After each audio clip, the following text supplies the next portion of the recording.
Welcome, everyone, to another Weekly Slab. This is episode number 9, and we've got a great episode on the way today because we have a lot of really important things to discuss, in my opinion. Nate did some great research. We've got some research from GemRate. We're going to look at some grading updates between SGC and PSA, and then we will be talking about the big topic of today. Is the sports card market fatigued? And not necessarily the entire market, just certain aspects of the market, which you will hear about in a little bit. So sit back and let's jump into today's episode. And don't forget, we do have a FlipQuest 2022 update, which is a big update today. There's a lot of stuff that's moving and shaking with us with our PWCC weekly auction buying and selling. And then we've got the classic who's hot, who's not to end off today's episode. But just kidding, because what's going to end today's episode is a SlabStox FC update about the USA national team struggling and also the transfer window, as there were some big moves that happened in the winter window. So Zach will cover that. But Nate, welcome to today's show. Heyo, happy to be here. And welcome everyone to listening as well. We're happy to have you. To start off today, we are going to jump in right away. And I want you all, as you listen to us, to think about how have you been grading cards in the new year in 2022. And we love to gather as much feedback as we can. So if you want to, and you're a Weekly Slab listener, if you're on YouTube, you can drop a comment in the comments of this video. If you're on podcast, a little harder. So if you want to go over to YouTube and leave your thoughts, you can do that too. But we are going to be talking about the January 2022 submissions between PSA, SGC, and BGS. This is all courtesy of @GemRate on Instagram. They have a ton of different pop report data that they gather and display, and it's super impactful in my opinion. It shows a lot. So this is January 2022 total items graded, what you see on the screen right now. 775,000 items graded by PSA. That's a 0% change from December 21 to January 2022. SGC's at 81,000 for January 2022. They were not tracking SGC, how much they were grading in December. They started in January now, so we'll know in February what the percent change will be. And for BGS, they're at 61,000, which is 20,000 lower than SGC, but that increased 24% from December 21 to December or January 2022. Now, all that info is pretty impactful, I'd say. First off, we can see that PSA absolutely has the most workforce and the most cards to mow through. Because 775,000 is not a small amount of cards. That is a lot of dang cards. I mean, we knew that they had a 10 million some card backlog. So to clear through that, you're going to be grading a lot of cards each month. And on top of that, obviously, they're going to get some new submissions as well. But they're still dedicating most of their workforce to clearing that backlog. Both Nate and I now at this time, within the last, I'd say, I don't know, Nate, what was it, like a month, less than a month ago, we got our submissions that were back finally that were outstanding for over a year. Yeah, sometime in January. Yeah. So ours were cleared. I'm sure a lot of other people's who have them in December or who submitted in December 2020 or January 2021, those are getting done now. I've also heard that some people's aren't, though. So I guess let us know in the comments. Still waiting on our pre-2016. Yeah, to pop. Which is interesting if you think about it, because there's got to be a lot less of those cards being submitted. But Nate, overall, the three different companies, the breakdown, what's your biggest takeaway from this January 2022 items graded? Well, clearly there's no catching PSA. They're a runaway train, but second place is up for grabs. And SGC, not being 20,000 cards when you're dealing with under 100,000 cards is a huge margin. It doesn't look like that much when you're looking at 775,000 cards above it, but when you're dealing with, that much smaller of a margin, 20,000 is a ton. SGC, are they clearly number 2 now? There's gonna be a lot of people are gonna say, and I hear this every single week, month, day, and I've been talking about BGS for years like this now. BGS hasn't switched what they've been doing for the last decade. I know it because I started grading BGS when I was in 2012 in 8th grade. First cards I ever sent was to BGS, other than actually having an online submission portal, which literally looks like the form I filled out 12, 13 years ago, whatever. Not that it wasn't that long ago, I guess 11 years ago. They haven't changed a single thing. And when your brand doesn't increase the brand equity and you don't communicate with customers well, and you don't do anything to help out those customers by getting the backlog cleared, you're going to lose not only market share in the grading world, but in the secondary market value world. And to me, sitting here today, yeah, 100% SGC is number 2.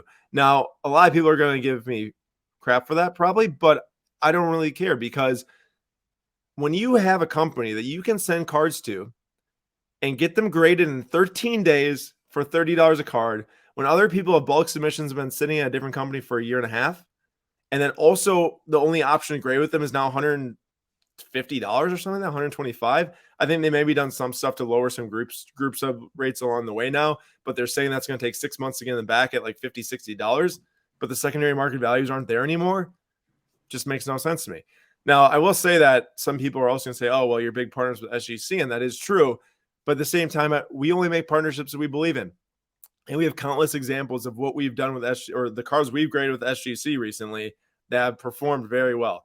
We've been selling them to PWCC, selling through the weekly auction, as obviously we do our live stream bidding and selling with the FlipQuest 2022.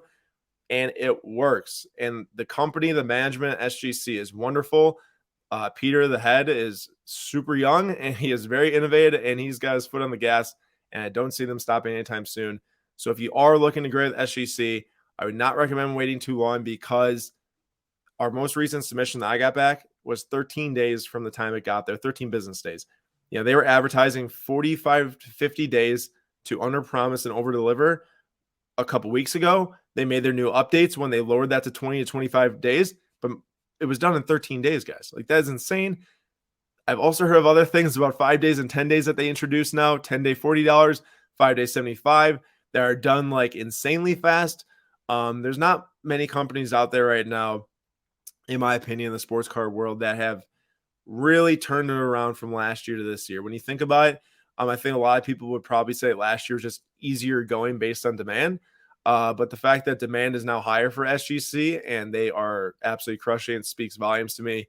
And I can't say enough good things about what my experience has been with them. I don't know, Nate, do you have anything else to add to that? I was just going to say, if you are a straight collector and you just want your card slabbed, hard to beat $30 from SGC, or even cheaper if you go through a group subber, right? And so that's one thing to keep in mind. You can't get that with BGS. You can't get that with PSA. I guess you could go to a CSG or something if you wanted it cheaper, but they're not. You're not getting the second fiddle in the market then for $30. Which is And what you also can get. keep in mind, you're not getting those turnaround times either. Those are so long with CSG. To me, it doesn't even really, there's no point in saying a CSG. Those labels are hideous and it takes so long and the secondary market values aren't there. I've heard of stories of people getting crushed on cards that they submit, to other companies. Now, a friendly reminder that I literally reference this with if this is personal collection stuff. True. You're not looking to sell. But if you are looking to move cards, no, you might not get the top end market value for an SGC 10 that you would get a PSA 10. But I can tell you that I was just looking at Julio Rodriguez Mega Box Mojo SGC 10s because I just had one come back. And the last one sold $160. Now that's fixed price. Somebody popped it for $160, and the last sale prices of a PSA 10 are $200. And so if you're sitting on one of those cards and it costs you $30 to grade or $100 to grade, and you get the $100 one back in 3 months or the $31 one back in 2 weeks, 3 weeks, you can move it way quicker and you're only missing out on $40. That's the $40 difference is already made up in the grading cost. I was gonna hope you were gonna say that. And so for me, it's yeah, we're partners, but it's also a no-brainer about how quickly you can get cards in, get cards back, and get cards sold. If you're looking to flip, it's gonna work. It's gonna work for this Julio Rodriguez specifically. If I send it in for $100, I'm not making any money probably after fees and everything from selling from whoever I sell from. But with SGC, I am making. Can I bring up another point here? Because I think this point is so underrated that people just don't take into account enough. The fact that SGC built a grading scale that is different than PSA and different than BGS is amazing. You can get 9.5s with SGC and make money. You can get 9s with SGC and make money. We've done that already. We've done it with 9.5s with the John Moran Prism Orange Ice. Bought for $125 raw, graded for $30. You're at $155. It sold for $364 through PWCC weekly auction number 2. That was net to us. It sold like 400 and something final price. You can get SGC 10s and make even more money. If you do happen to have an absolutely pristine card. You hit a gold label with SGC, it's a pop 1 most likely. It's going to sell for an absurd amount. The amount of risk that goes into grading a card at PSA right now is so high. So high. You're getting a 9 or getting a 10 if your card is in mint to gem mint condition. Okay. Sometimes you can't even guarantee yourself if it's one or the other. I've had cards that I and others have thought will get a 10 and they have not. And then you're stuck with the 9 that you're probably going to lose money on. And also, you waited way longer to get back. The 9.5 in between the 9 and 10 is an absolute game changer because it lowers your risk a ton. Most of the cards that we physically look at and understand and know that these things can get 9.5s or 10s, they do. I would say that they're one of the fairest graders I've seen. I've had too many experiences where I send cards to PSA and they get crushed when I and others think that the grade is otherwise. That I will say, like, that was back in like April of last year when they're probably scaling their team really fast. Maybe they had inconsistencies, but it was also $300 a grade at that time. So it was not like an easy pill to swallow at all. I'm just sitting on a soapbox right now talking about SGC because I do believe in it a lot. And I really think that people who sit there and say no without either one, having bought an SGC slab, or two, having graded the SGC, just haven't given it a fair shot. And I think they'd be pleasantly surprised if you do. There really is nothing better, Nate, than sending in a submission 15 business days earlier and already having it come back. It's insane, I think. It's insane and it's awesome. And I would highly recommend you give it a go. And I will say this last thing here is that on our story, we posted something yesterday. We actually put together a report on Kylian Mbappe, and I'm just going to explain the report right now so you listening on YouTube and podcast can hear this as if you were looking at our Instagram page. And I know not everyone does everything, right? We post content to a lot of different places, so kind of got to just recap this for everyone. If you bought this card raw, this Kylian Mbappe Obsidian, this is 2020. This is not even the first year of Obsidian. This is a second. This is not a rookie card. This is numbered on 195. Could have bought the card for $40 at the beginning of November, or $47 on average. There's 2 sales, one lower, one higher. You pay $30 to grade the card. You're in it for $77. The SGC 9.5 sold in middle of January for $120. That's a 56% ROI pre-selling fees. Okay, it depends on where you sell it, so we can't really take into account selling fees. If you got the SGC 10, it sold for $230 a few days ago. That's a 199% ROI on that super low risk option, not only buying the card for cheap, but also grading for cheap and getting it back fast. You can't beat that. Like, you really can't. And then I posted story polls to our story, and I asked people, I'm just looking at it right now. I straight up put up a poll. Are you grading with SGC yet? Yes or no? And it was 45% yes to 50% no. So then I said, and that makes sense, right? Like I said, not everyone have given it a fair shot. 45% yes to 50% no. 45% yes to 50% to 55% no. Sorry. There we go.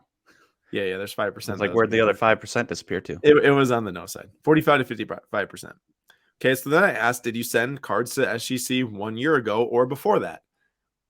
We would actually fall in the category. Yes, I sent a submission like 2.5, 3 years ago. But it was 21% yes, 79% no. That's a huge swing. Like, that's not a small swing. 2080 to 4555, big time. Think about card centering. Think about how far off a 2080 is. Think about how close a 4555 is. I just had a brief phone call interruption from Nate there. Thanks, Nate. I appreciate that a lot. So why don't you pick up the discussion now and give your last take on SGC here? All right. Yeah. Since neither of us can remember what Aaron was saying before the phone call, I did have something I wanted to say.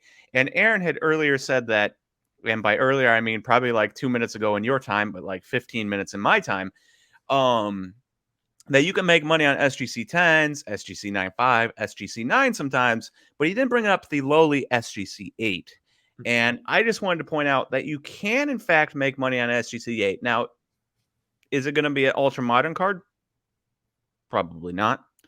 But I did just the other week send in a Jerry Rice 1986 Topps rookie. Looked pretty good. Thought it might get a good grade, so I sent it in. Now, the last 3 sales on February 1st, the auction sales February 1st, one went for $67.50, $69, and then there was another non-graded auction of $51.50. So let's say on average $65 for a non-graded Jerry Rice. And then you're spending $30 to get it graded. You're into that card for $95. With shipping, let's say 100. You're into the card for $100. The last Jerry Rice uh, SGC 8 sold for $191.50 January 30th.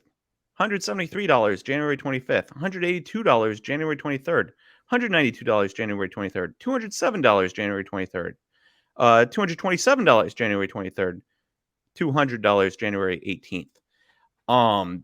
So somewhere between 200 and like $175. You're into that card for $100. You're making $75 to $100 on an SGC 8.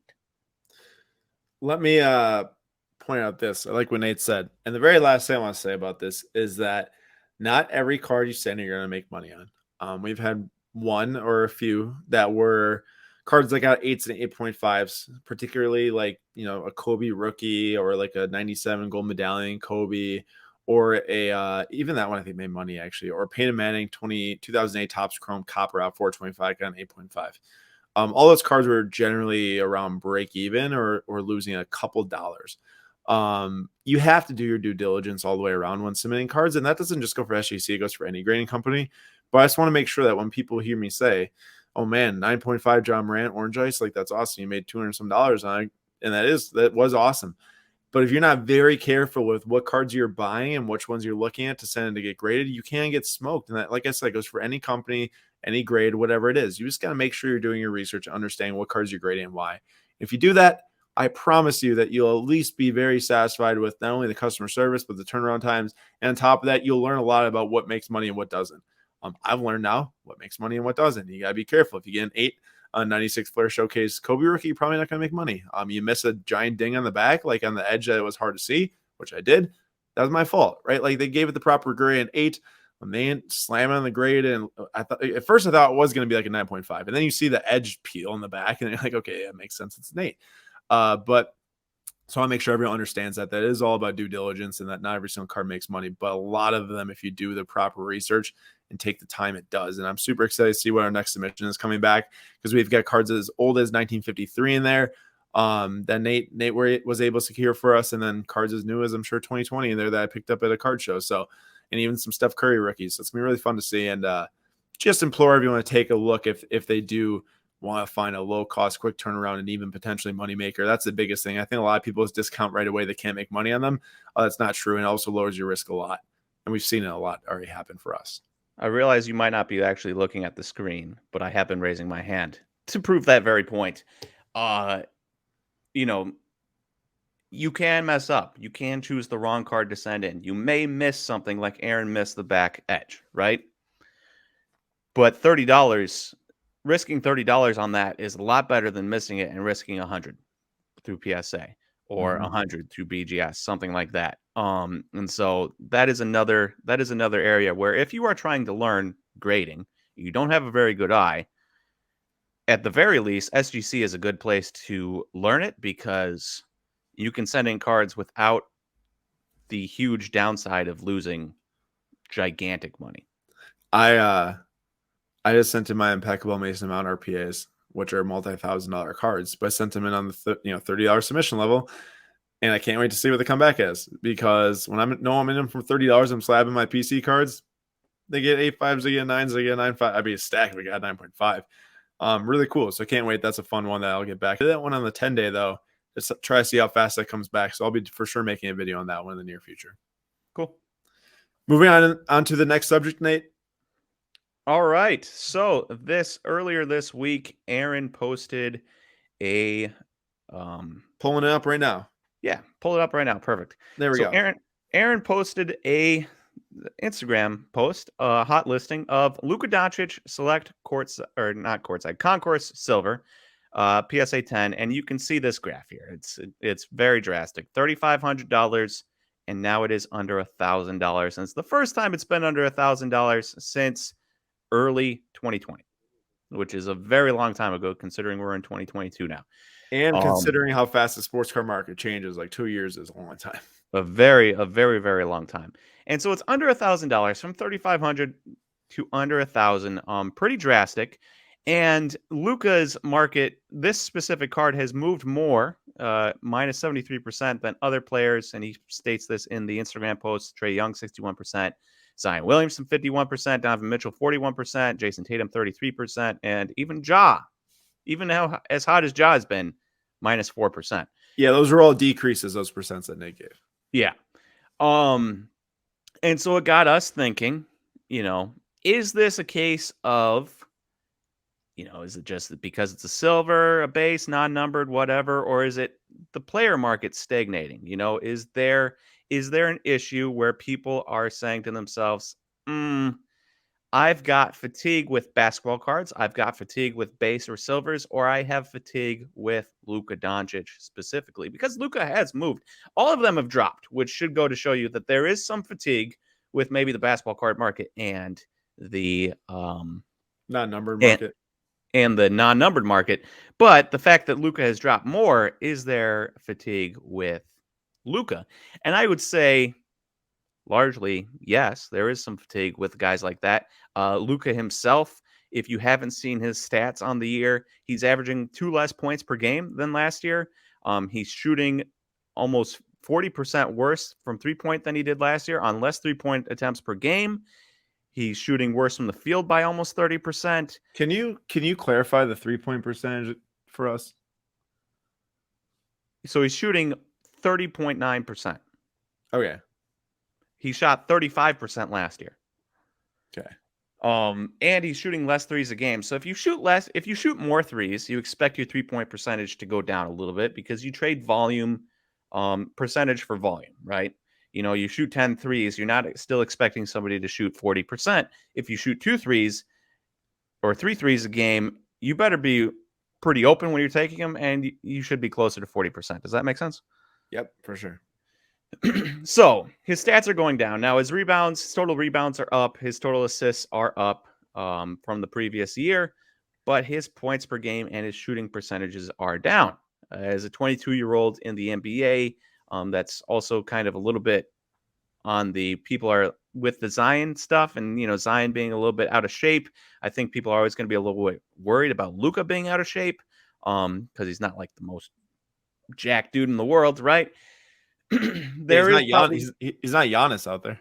He's not Giannis. So there is some fatigue. But then I ran some numbers, and I just wanted to compare 2 different sports here. So I compared basketball to football. No players, because you can kind of gauge fatigue of players by just how much people talk about them and this and that. So we're not looking up Luka cards, but we're looking up basketball as a whole compared to football as a whole. And so I went on to Card Ladder, and I went on to their Card Ladder, and I sorted 2 things. I did both PSA 10 and SGC 10s, so I only wanted those 2 cards. Otherwise, there's going to be a million bajillion cards. So I only took PSA 10 and SGC 10 examples for this. And then I took all cards that dropped 30% or more or raised 30% or more in the last quarter. So this is not a 6-month thing. This is not a 1 week thing, 2-month thing. This is a 3-month, 1 quarter thing here. And in the last quarter, basketball droppers that have dropped more than 30% totaled 547 cards that dropped more than 30% in the last quarter. To put that in perspective, football, that was same season happening. And the reason I took football is because their season's happening and basketball season's happening. Baseball not currently happening, and soccer and hockey, there's just not enough cards on Card Ladder right now. So we did basketball and football. So 547 total droppers of 30% or more for basketball compared to 114 total droppers of 30% or more for football. 18 of the 547 cards that dropped were numbered, which is 3%. 3% of all 547 cards that dropped 30% were numbered. That's a minuscule number. If you want to compare it to football, the 114, 5 numbered cards out of the 114, which is 4%. So a real minuscule number here of numbered cards that are dropping. Significant margins. I took 30% or higher. You could have taken 25% or whatever. I took 30%. And then you go to risers, 30% or more rising above. And there was 165 total basketball risers of 30% or more compared to 134 total for football. So not that much more, 31 more basketball risers in the last quarter than football. And of the numbered cards for risers, 11 were numbered out of the 165, which is 6% for basketball. 11 numbered out of 165, 6% of those 165 were numbered cards that rose. For football, 10 out of the 134 were numbered, so that is 7%. 7% of the 134 cards that rose were numbered. Now, what do all these numbers tell us? And Aaron can probably give you a explanation himself after I give you my explanation. Is one of two things. Number one, both these seasons went on at the same time. And we can see that the amount of basketball droppers, and you got to remember, there are a bunch of players in the NFL, way more players in the NFL than there are 53 men per team times X amount, 32 teams, whereas there are 15 guys on an NBA roster times 30. So there's way more football players. Now, again, quarterback driven league where you can have all 5 guys being investment pieces in the NBA. So I get the difference there. But 547 total guys dropped in price in basketball compared Not guys, to cards. Compared to 114 total cards in football. That's wild to me. Same season. Seasons are going on at the same time. In the last quarter, both these seasons were fully underway. And there is a 400 card difference between basketball and football. So just right there, you can see that, okay, basketball, there might be some fatigue. And then you go to the risers, and there's only a 30 card difference between basketball risers and football risers, which is also shocking. If you figure 547 total droppers, maybe there should be more risers. There are just more basketball cards in the market, more people interested. Not the case. And then you also get to the numbered cards, and why I bring up the percentages. It just goes to show you that 3% of numbered cards dropped out of the cards that dropped 30% or more for basketball and 4% for football. 6% rose for basketball, 7% rose for football. It goes to show you what we already know. There is fatigue in basketball. There's clearly fatigue in basketball. You can see that. Not only player-specific fatigue, but just fatigue overall. But it's also super safe to be buying numbered. Like, if you have base and silver, I would sell your base and silver and I would move it into something else, because you can see here there's a significantly higher percentage of cards that are rising numbered compared to dropping in numbered. Now, it's a 3% difference, but it's a pretty substantial. It's substantial. Nate, I bring this up every few months, but do you remember a year ago when we did our 6-month forecast, which was 6 months before the National? So the National happens in end of July, which means we did our 6-month forecast at the end of January 2021. Mm-hmm. We both said at the exact moment, sell your base, sell your silver, sell your PSA graded cards that are like that, because the more submissions that come back, the lower these things are going to fall. It's just supply and demand. Not much more to it than that. A year later, we're still going to say the same thing. Now, there's a difference if we're saying buy a bottomed out, we talked about this last week, buy a bottomed out base PSA 10 that's not increasing in population all anymore. If the player plays better, you can make a budget flip. That's not really the area we're talking about here, as much so as if you're spending more money going forward, you just have higher potential buying numbered cards and grading them, or even buying graded numbered cards, whatever it might be. Just based off of supply and demand. Now, there's a couple of things I want to bring up. Nate, did you finish what you want to say? Yeah, I did. All right. So there's some caveats to bring up here. But caveats that will be disproven also at the same time. Just stuff we need to keep in mind. So right now, I just pulled up the screen share. I didn't want to pull it up prematurely. But we're looking at the index tab on Card Ladder. I want to show a Card Ladder here. This is Card Ladder Pro. That's how Nate got all of that research. In the link in the bio right now, there's a 7-day free trial you can use going through our link. Hit that link, sign up for the 7-day free trial. You can access everything that Nate just said. You can access everything I'm doing right now. And it's amazing resource, insane resource. So this is the index page, and it shows all the different sports. Here's basketball and football, which is what Nate was referencing only. So we'll focus on that for this moment. And this is over the last month. So basketball rose about 1% in the last month. Overall index, football about 16%. A lot of that probably driven by Joe Burrow high-end sales and stuff. But also there's a lot of other football cards that are doing well, like Herbert and Josh Allen and Mahomes and other guys.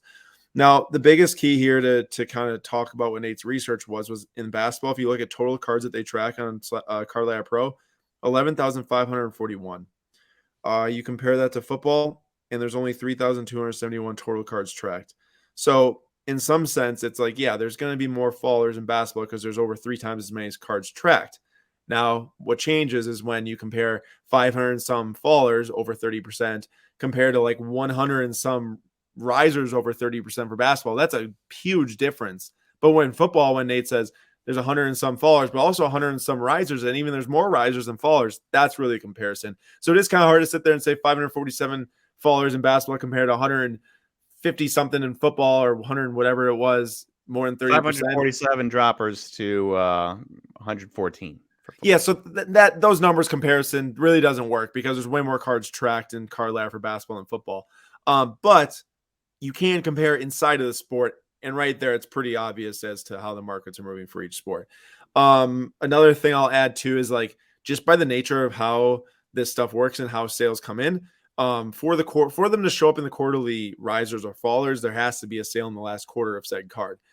It's going to just inherently make there be less numbered cards show up in Card Ladder as quarterly risers or fallers because they might not have sold in the last quarter. So like you might say to yourself, oh, well, why is Card Ladder only tracking 5 numbered cards versus 115 non-numbered cards for football? Well, they're not. They're tracking a lot of numbered cards. It's just that card hasn't sold in the last quarter. And then on top of that, the last thing that I'm going to say is that I want to look at not only basketball versus football, but basketball versus baseball. And this is going to be an Instagram post I'm going to share. This is different than football because these were not seasons were not happening at the same time. A lot of this stuff could have to do with off season, and we might see the same exact thing with basketball, but in reverse of baseball come, July or something. But put up this post on Instagram about the Vlad Jr. This is a SGC 10 Gem Mint 2019 Bowman Chrome rookie. It rose 55% in the last 3 months. But right here, I want to highlight this. According to Card Ladder Baseball Index, 3,275 total cards tracked. The baseball card market grew 3.41% over the past quarter, while the basketball index, which is 11,000 cards, like I said, grew only 0.47%. So that's like over 6 times as much growth in baseball over the last 3 months than in basketball. And that's with a lockout. Yeah, with the lockout, I get it's the off season, and I understand the last 3 months of basketball, you're pretty much saying like after the first month and some change of the season until now. But you already kind of expect that drop in the first month of the basketball season outside of your guys that are really taking it to the next level, like a John Morant. Or Cole Anthony or something like that. Yeah, so like I would say like, man, by that point you probably have the guys that aren't playing well or dropping. But like this is more than that. It's more than that. I think a lot of comments on that. The season starts in October. Exactly. We're in February. Oh, exactly. So you're talking January, December, November. So you're already a month past or whatever. I mean, 4 months ago, the season started. In 4 months, the season's going to be finishing in the finals. Mm-hmm. But I will say from this point on to the finals, this is normally a pretty hot period for basketball. Like you might see this dip, but then you might see this rise through the playoffs. Now, I'm not saying it's going to guarantee to happen, but I can for sure see it happen in the number card aspect.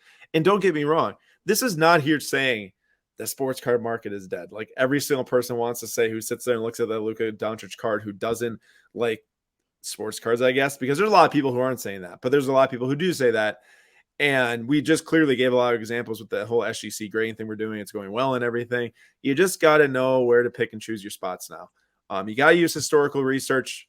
I know it's not going to predict every single trend going forward, but can for sure shine light on what matters and what doesn't. And it's gonna just keep on doing that thing. 2022. I actually really enjoy where we're at in the card market right now. For a lot of people who might own those base or silvers or non-numbered, you might be upset, you might be discouraged, you might be this or that. I urge you to not be discouraged. A lot of people have lost money in those aspects. I lost a little bit of money along the way with some different soccer cards. I was buying a little bit too hyped and stuff. Nothing like catastrophic, but we've all lost money in regard in sports cards. I've lost a lot of money in the last 13 years. I've also made a good amount of money in the last 13 years. So it all balances out, and generally more than less if you learn, get better, and move forward.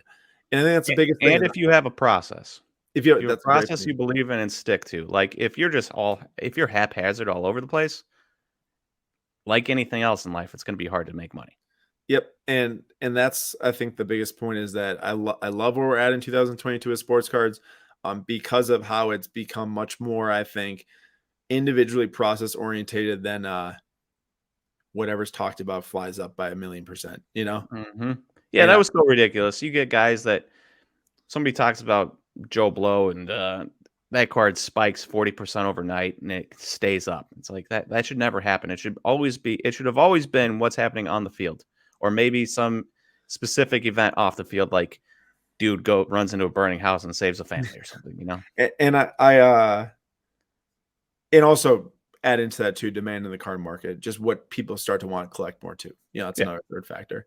And I know that people might sit there and say, "Well, you guys are the ones who are also talking about people." Well, we do, but we also say, "Hey, don't care what we say. We talk about these guys because we like them." I talk about Giannis so much because I love Giannis, and I would love to have some of his cards, which I do, and see them grow in value as he grows on the court and stuff. It's like I don't want the next guy to go buy him, so my card increases by 1% or whatever. Yeah. It's not In about fact, that. it's the last thing Aaron and I ever want you guys to do Yeah, is I totally agree. use us for information, use us for a source of entertainment, but don't use us to then be like, oh, Nathan talked about Dylan Cease. Dylan Cease. I have to go buy him. I have to go buy him because Nathan talked about him. No, no, no, no, no, no, no. Do your own research. If you agree with me, then by all means, go buy some Dylan Cease. But if you don't agree with me and you still go buy Dylan Cease, that's where we do not want that to happen. Speaking of Dylan Cease, we bought our first ever Dylan Cease or at least first. I don't know. We might have had a Dylan Cease card at one point, but we did get a Dylan Cease in the 2022 Quest episode 2 with Weekly Auction number 2 through PWCC. So Nate, I think it's finally time to flip over to that. We did. Heyo. I think we beat the horse a lot there with that. So I hope that people enjoy that topic. Let us know in the comments what your thoughts are on the market fatigue. If you feel it with basketball, if you're going to something else, if you're collecting other stuff you like. So let us know what your thoughts are. We gave ours and we'd like to hear yours too. So for the weekly auction number 2, it was the second episode of our Flip Quest 2022. Very excited about this stuff. It's so much fun. We had the most engagement ever on our live stream on January 30th, the Sunday at 9:45 p.m. Eastern time. There's like over 150 people in there concurrently. And we hope that more could join us this upcoming Sunday. So February 6th at 9:45 p.m. Eastern time. You'll find the same place you're watching us right now on YouTube, or if you're on podcast, come to YouTube. We'll be on YouTube Live buying through the PWCC weekly auction number 3.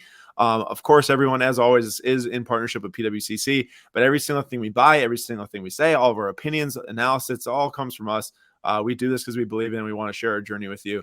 And I love how it's going so far. It's actually been amazing. So we are on weekly auction number 2, and here are our pickups for those that missed it on Sunday. So we pretty much grabbed is around like $400 with the cards after buyer's premium. Our first purchase here was courtesy of Nate. Nate, tell us about Reese Hines. Give us a 20-second lowdown. I swear if you take more, cutting you off the stream right now. Reese Hines, massive power, third baseman, real questionable hit tool. The play here is he manages to make it up to the majors, and he can slug 40 bombs while hitting 240 with the Reds. It's got to be worth a $28 gamble. Love it. So that was our plan, Reese Hines. And then we also got our second baseball card, Nate, obviously Dylan Cease. Dylan Cease, huge strikeouts, made good strides in the hits per 9, walks per 9 last year. If he can just continue to make incremental increases, he becomes a star. And this is a blue refractor rookie auto from Topps Chrome PSA 9 out of 150. We got for 52. Like, this is the type of card I think we're referencing. We're talking about your numbered cards, on-card autographs. This I feel like was awesome for 52, Nate. Mm-hmm. I mean, and the blue ink on the blue border. Yeah, great. That is nice for sure. This was my choice here was Carl Towns Stargazing Galactic PSA 10. This is a second-year card here. Insert. It's an absolutely beautiful insert. Stargazing is one of my favorites ever. And the BGS 9.5 sold for like $150 last June. Towns has been unreal this year. Got for $156. Seemed like a no-brainer. And then we have the giveaway MPJ Red of $199 PSA 9. That's already transferred to the new owner. So congrats to, I think it was Nicholas Hayes, who won this in our live stream. So if you do come to our live streams on Sundays, you can win a card free during our bidding streams. We will win at least one card a stream to give away. We haven't won more than one yet, but we probably will in the near future. And we gave away that one. And then this was also my choice was a Sabrina Ionescu Green Ice PSA 8 for $138. It made too much sense to me to grab this. It's an extremely rare card. There's like 2 listed on eBay. The cheapest is a buy it now for $400 some. So to get PSA 8 for 138 made a lot of sense to me. It's a rookie from 2020 Prism WNBA. Super popular athlete, of course. A lot of people know her, even if you don't watch WNBA. And That's then I a also, Fanatics exclusive, right? yep, Green Green Knight. Knights is Fanatics exclusive. I think it is for WNBA. Also, I know it was for NBA Prism. And then this was another fun errand blunder, I guess you could say. It's $12 though. It's a Cole Bardreau, I think. This is SP Authentic 2019 Hockey Future Watch of 999 PSA 10. When I was placing all of our initial bids, I'm like, Future Watch PSA 10 number, that's a no-brainer. I didn't even really look at the player, just was like, yeah, it's pretty sweet. 2019 as a rookie, so I'm like, guy can't be that old, right? Well, now he's like a 29-year-old forward for the Islanders who plays in the AHL, but it's $12, so you never know. Guy gets called up, hits like 2 goals in 3 games, and it might be like $20, but Yeah. that's a fun one, whatever. It's $12. So for what we did sell in the weekly auction number 2, these do not count towards the Flip Quest 2022. I've already made that clear in the previous episodes. Only what we buy starting in 2022 will count towards the actual sales and profit and everything. But this will just give us more funds to buy more cards this year. And this SGC 9.5 John Moran sold for $356 net to us. So that sold for like $400 something with buyer's premium. The actual sales value, but we received $364 of it, which is unreal. This was the one I got for $125 at a show, graded for $30. That's a huge profit. This was the pay to mag I referenced that didn't work out as planned because it got an 8.5. I thought it might have gotten like a 9.5. I probably missed something. So it's for 41, pretty much around a break even. I didn't spend more than like $20 on that card, so probably lost like $10 on it, but made it up with this, especially. Hey, that's a pop 101 right there. It is a pop one. None grade higher too. You'll have to see that. Justin Herbert, 2020 Select Silver SGC 10. We sold for 203. I bought that one for 40 at a show, graded for 30. That's really good profit right there too. $130 around there. And then this PSA 10 Rodrigo is actually a flip from PWCC. I bought this thing through like one of the first auctions for like, it was like $15 or something, sold for 36 that we received on it. So that makes up for the pay to Manning right there. But more importantly, what we did just do is we committed our 2016 Prism Silver PSA 10 Jaylen Brown, the one that I accidentally won for $516 in the very first weekly auction number 1 in January 23rd. So that will count towards our Flip Quest 2022 with the actual sales numbers. We don't know when that one's going to be scheduled to sell for yet, but I'm really excited about that one. I'm going to show you why right now with Card Ladder Pro Collection Tool. Okay, so here we are at Card Ladder Pro. This is our collection tool we named Flip Quest 2022. This is going to house all of our cards that we're buying through the PWCC weekly auctions this year. And as you can see, it's all right there. And it's got the projected profit on each card so far. So at number 1, it's Jaylen Brown. Plus $100 projected profit based off of his market movement since we bought it. And he's been insanely hot. The Celtics have been insanely hot, as has Jason Tatum since then. So we committed that one to the upcoming auction to see like, hey, can we actually flip a card and add some to the collection stuff to buy more? So we'll see how that goes. It's pretty exciting seeing our first card committed. And we did take out 50% off of or took out 50% on the insured value of the card through PWCC, which is an amazing option. I cannot stress it enough. The fact that you can commit cards to an auction with them to get really good sales values from what we've been seeing. The auctions have been going super well at PWCC to start 2022. And then get 50% at the moment you commit the card is unreal. It's an unmatched process, in my opinion. It's extremely easy to do all of this. It's all digital. It's all click here, click there, done, list, take out the advance, super easy. It's an How long amazing does it process. take to get into your account? The card itself from when you buy it? No, the advance. So if you submit the advance on like a Monday or Tuesday, it posts on a Wednesday to you, so you'll receive the money in your bank account by like a Thursday. If you do as PWCC credit, I'm sure it's like nearly instant. And then as for like if you do it on like a Friday, they always do it on Wednesdays as the payout date. So the Friday versus Tuesday wouldn't make a difference. Okay. But that's what it is. And then Card Ladder Collection Tool, it does other obviously metrics on some of our other cards. The Cole Bardreau, I don't even know how to pronounce that name. I shouldn't even try. Reese Hines and then Dylan Cease. There's no player indexes for them in Card Ladder, so we're just marking as what we paid for it, so there's no profit there.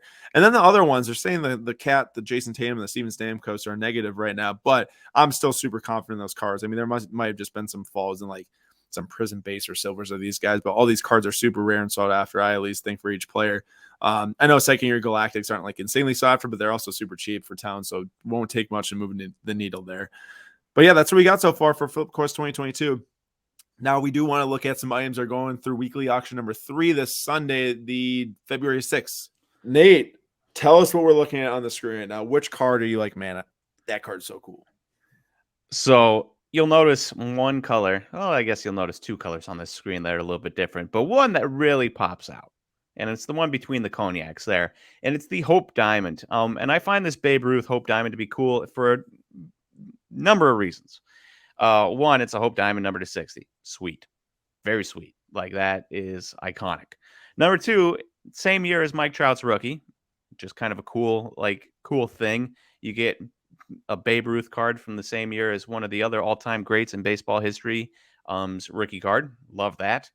And then lastly, I feel like I see a lot of Babe Ruth cards, and they're always Panini. Every cool Babe Ruth card I see nowadays usually is Panini, Bat, Relic, Panini this, Panini that. Really nice to see a Topps Babe Ruth here, and just an it's a stunning card. Hope Diamond is a stunning card. I love it, and the fact that it's Babe Ruth makes it even that much better. I like it. I like it. The funny thing here, Nate, I don't know if you noticed this. Cognac, BGS 9.5, BGS One, Pop 2. one of two. Yep. Numbered out of 60, 1 of 8. Clearly it's just back in the day, I'm sure it's like, why would you grade a Cognac Babe Ruth when it's probably like a 20-cent card, you know? But obviously at least the Hope Diamond carried weight back then too. But now either way, both are super dope It's cards. just a great looking card. Even the normal Diamond Anniversary, man. I started collecting baseball heavy like right around then, and that diamond set, I know I never pulled a Trout diamond, but they're just so cool, the cards. As for the card that I am intrigued with, and it's actually just gonna like kind of speak to a lot of cards in this auction. It is a TJ Watt Kaboom PSA 9, and I do want to pick this thing up for the PC as I don't really have any good TJ Watt cards. Of course, Wisconsin Badger, best defensive player in the NFL. Could have been a Packer, whatever. Could have been a Packer if we Kevin draft King. Kevin King. Oh my gosh, Kevin King versus TJ Watt. Come on. All right. Either way, this card, there's many others. There are a lot of cards in here that are like PC oriented cards for me. There's Jonathan Taylor. There's even Devonta Adams Kaboom, which is a PSA 6 in here. I want to see how cheap that goes. Maybe I can snag it for like $30. But it won't be that cheap. Do not forget, Sunday at 9:45 p.m. Eastern Time, we will be live on February 6th, again, live bidding. We do encourage you to come. It's a great time. Tons of collectors are talking about the market, what's going on, what they're buying. We talk about what we're buying, and it's an awesome time. And don't forget, there is a link in the description of this video that you can click to get immediately onto the weekly auction number 3. Get in all your bids now. Qualifying for all of your bids early matters because extended bidding does start at 10 p.m. Eastern Time. If you don't have a qualifying bid on an item that you want at that point, you cannot bid the rest of the night and try to win it. So it does matter a lot. We encourage you to do that. And that's it for Flip Quest episode number 2. But now let's hop into our last segment of the show for Nate and I, and it is the Who's Hot, Who's Not. All right, for our Who's Hot, Who's Not of the week, we've got our Who's Hot. And how could we talk about anybody else but Matthew Stafford? I guess we could have talked about Joe Burrow, but we've talked about Joe Burrow quite a bit. So we got to show some love to Matthew Stafford and Rams fans and Lions fans because this is the Lions Super Bowl right here. Matthew Stafford and the Rams were playing the 49ers for the seventh time. They lost the last 6. They won this one. They finally won it. Matthew Stafford gets all the bad juju from being a Detroit Lion off his back. The Rams get all the bad juju from the 49ers off their back, and they are going to the Super Bowl.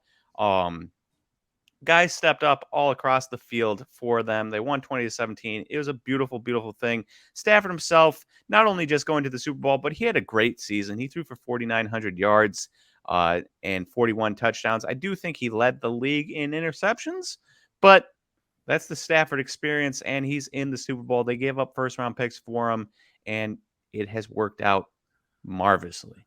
So this is crazy right here. So we're looking at the 2009 Contender Stafford Auto PSA 10. The last sale of this was $3,500 on January 30th. That's a Pop 72 card.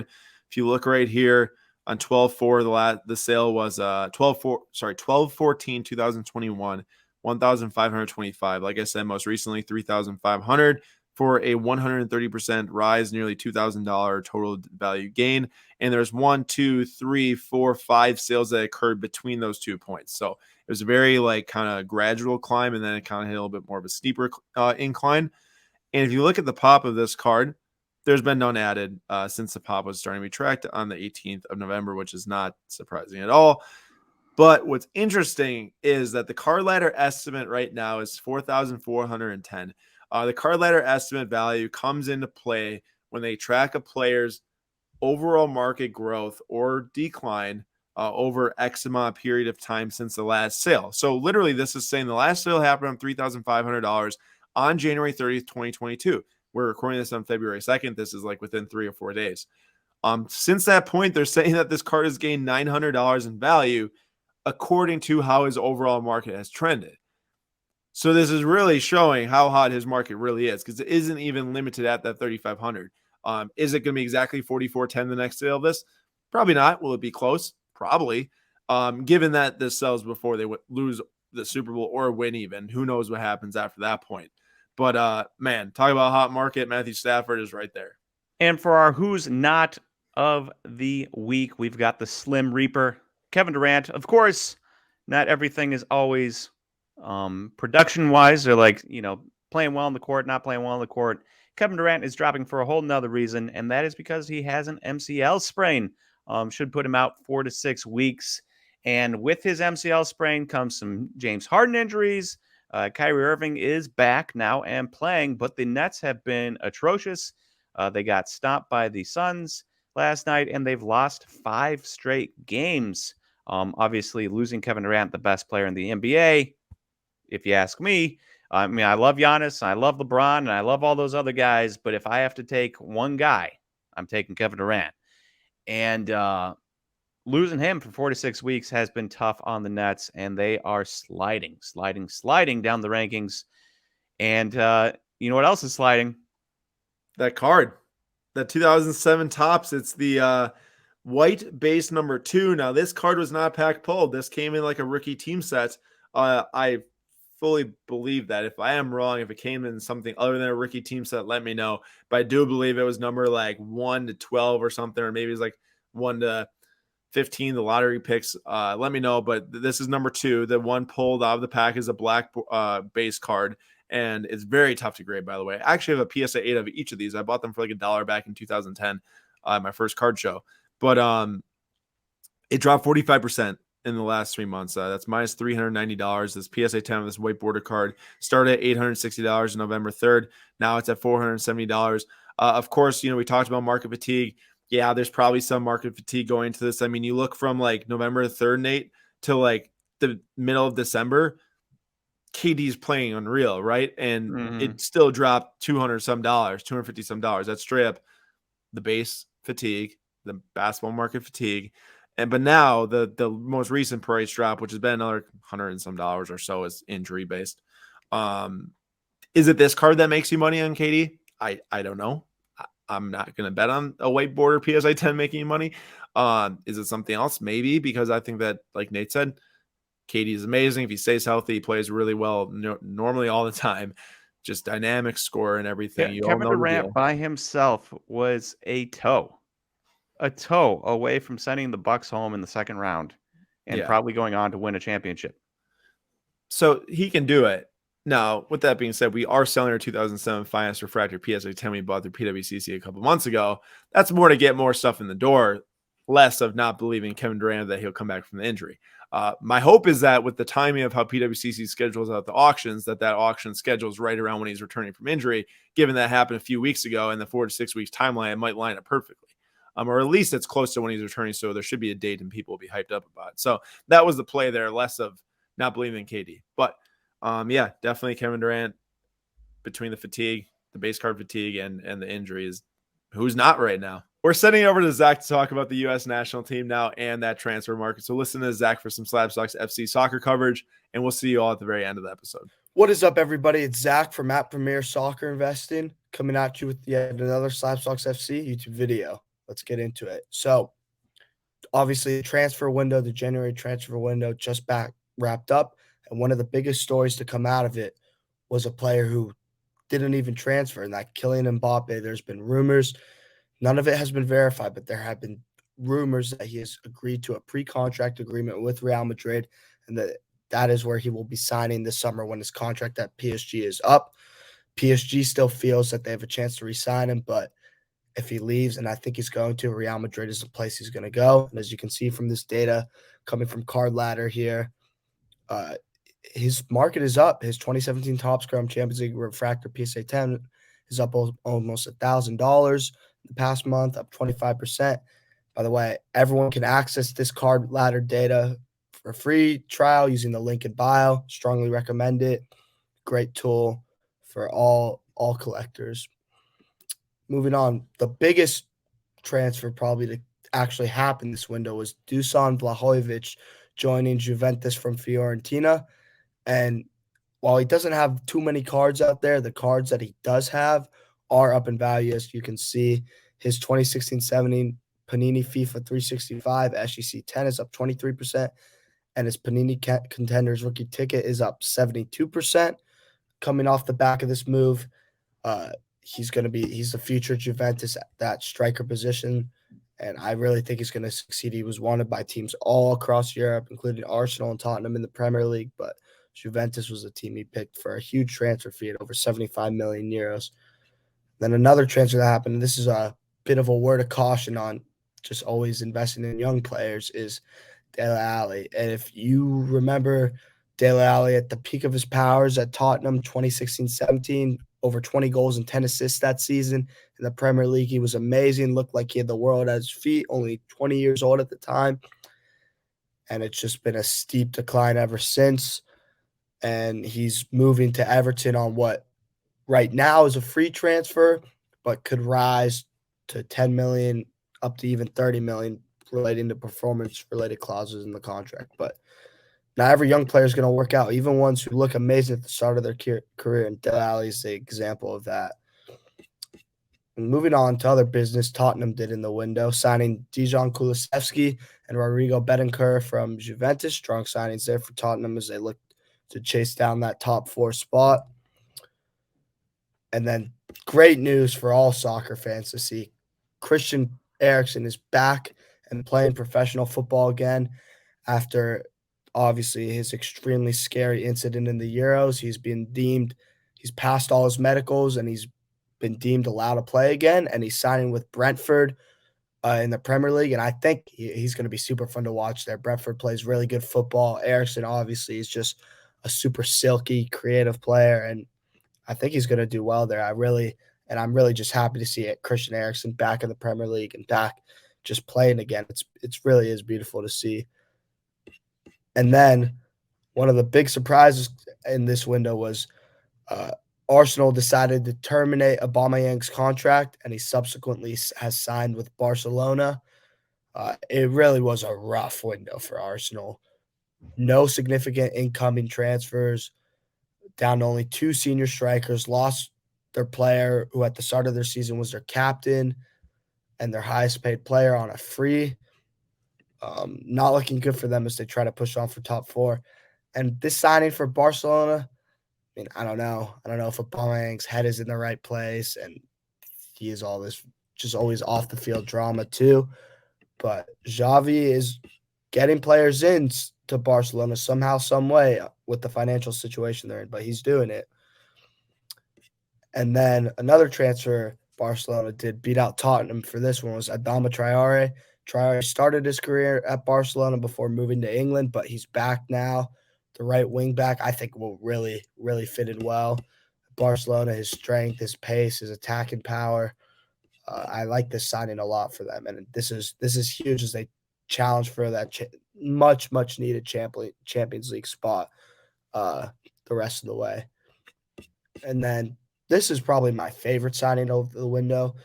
Liverpool signing Porto's striker / winger, also for the Colombian national team, Luis Diaz. I think this is their long-term replacement for Mane. I think this guy's going to be a star in a couple years, and he's really going to be one to watch moving on. And that was a spectacular signing from Liverpool, and it really hurts me to say that because Tottenham was really going hard after him and just got beat. But great signing by Liverpool. And then the other big development so far, January, is this international window. USA is playing 3 games versus El Salvador and then Canada. But first, this El Salvador game, they beat El Salvador 1-0. Pretty unspectacular performance. Got the job done, though. And Anthony Jedi Robinson with the winning goal in that one. really not much to talk about. 3 points against a poor team. Moving on. And then this was the tough one. Playing in Canada on artificial turf, which is an absolute joke, in my opinion, to be playing that level of a football match on artificial turf. But that's besides the point. In Canada, the U.S., while they didn't necessarily play terrible, or definitely not playing great either, probably deserved to lose on the balance of the chances created in that game, and ended up losing 2-0. Bearhalter a little delusional in his press conference afterwards, and they dominated. Watching the game, I did not feel like we were dominated, but he's the manager. I'm not. Definitely a tough loss, though, because the U.S. could have leapfrogged Canada into first in CONCACAF with a win, which they obviously did not get. As you can see, the live standings, Canada up 4 on the U.S. U.S. still in a very good position to make the World Cup, playing, I believe, Honduras tonight in Minnesota. And should they make the World Cup, the man to benefit the most from it would probably have to be Christian Pulisic. So Pulisic is a player whose market has been up and down this whole season as minutes with Chelsea fluctuate and then U.S. national team performances as well. But as you can see from this card here, is 2016 Panini Select Multicolored Prism PSA 10. He's been doing well so far since November of 2021, up almost 56%, $400 from $730 up to $1,149. Pulisic, he's Captain America. He's the leader of this team. He's the star player of this U.S. team. And in the end, probably we're going to go as far as he takes us. And while this card is up over $400, there's still tons of room to grow. Think of if the U.S. qualifies for the World Cup and then makes a run, who are all the people going to flock to? They're going to be flocking to Pulisic. And then this remains true, a little bit less true, but still holds true for guys like Ricardo Pepi, Weston McKennie, any other breakout stars that might arise in this upcoming year for the U.S. men's national team. But I've said it before and I'll say it again. I still think now is a great time to be getting into these American players that I think will be playing big roles for this team in the World Cup, because the World Cup is the most watched sporting event in the world. It's going to bring people who weren't necessarily into soccer cards for that World Cup, mostly American guys. And who are they going to be buying? They're going to be buying American players. It's going to be bringing people who weren't even into soccer as a sport into soccer. And then those people down the line will hopefully transition their way into cards. And then that's more growth for the American soccer market. So this upward trend, should the U.S. make the World Cup and have a decent performance, let's say get into the round of 16 quarterfinal stage, you're going to see the prices for guys like Pulisic, McKennie, Pepe, the stars of the U.S. men's national team, their prices will skyrocket because of that. That's going to do it for this week.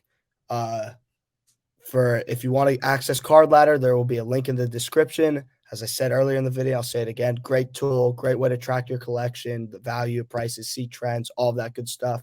Thank you all, everyone, again for another great Weekly Slab. This was episode number 9. Keep it on building, and please let us know in the comments if you do have any feedback, anything you want to see. We all appreciate all the feedback you all give. It means a lot. We do appreciate the positive feedback a lot, but if there's some negative or some feedback that you want to give, please let us know, because it will help us make better Weekly Slabs going forward, which everyone wants, not just us, but I'm sure you all too as a listener. So thank you all for listening once again. Nate, thank you for joining. We're going to see you on the Weekly Slab number 10. See you guys.